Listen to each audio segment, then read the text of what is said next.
Hello বন্ধুরা, আজকে আমি আবার আপনাদের সামনে নতুন রেসিপি নিয়ে এসেছি, কুমড়োর শাকের রেসিপি। তো তার জন্য আমি নিয়েছি এখানে একটু ছোট একটা আলু, আর একটু কুমড়ো, আর শাক, আর একটু মসুরির ডাল। তো চলুন শুরু করি ভিডিওটি। ফার্স্টেই আমি কুকারের মধ্যে সব কিছু ঢেলে দেব। ডাল, শাক, কুমড়ো, আলু সব একসঙ্গে দিয়ে দেব। এটা করতে বেশিক্ষণ লাগবে না, প্রেসারে 2টো সিটি দিলেই হয়ে যাবে। ঝটপট হয়ে যাবে রেসিপিটি, আর খেতেও খুবই টেস্টি। ডালটা ঢেলে দিলাম, দেখুন। তারপরে আমি হাফ চা চামচ আদা রসুন বাটা দিলাম, আর দেব হলুদ সামান্য, হাফ চা চামচ হলুদ গুঁড়ো, স্বাদ অনুসার লবণ দেব। এই শাকটা একটু তরকারির মতোই রান্না হবে, তার জন্য আমি এখানে আদা রসুন বাটা অ্যাড করেছি।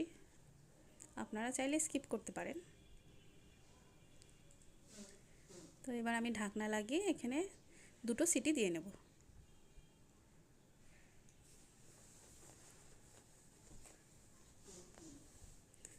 আমার সিটি হয়ে গেছে।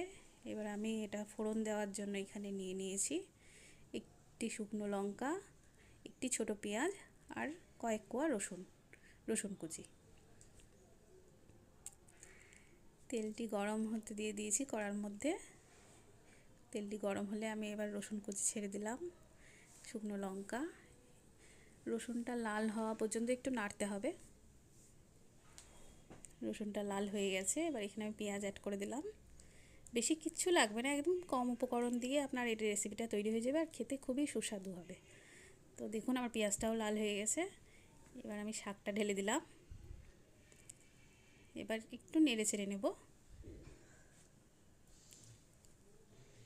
দেখুন, বেশি কোনো খাটনিও করতে হবে না, অল্প সময়ের মধ্যেই আপনার এই রেসিপিটা তৈরি হয়ে যাবে, আর খেতেও ভালো লাগবে।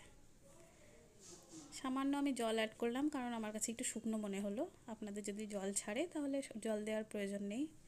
পরিমাণ মতো একটু সামান্য চিনি দিয়ে দেবেন, তার টেস্টটা একটু 2 গুণ হয়ে যাবে। ব্যাস, সামান্য নেড়ে নামিয়ে নিতে পারেন। গরম গরম ভাতের সঙ্গে পরিবেশন করুন, আপনার এইটা দিয়েই ভাত খাওয়া হয়ে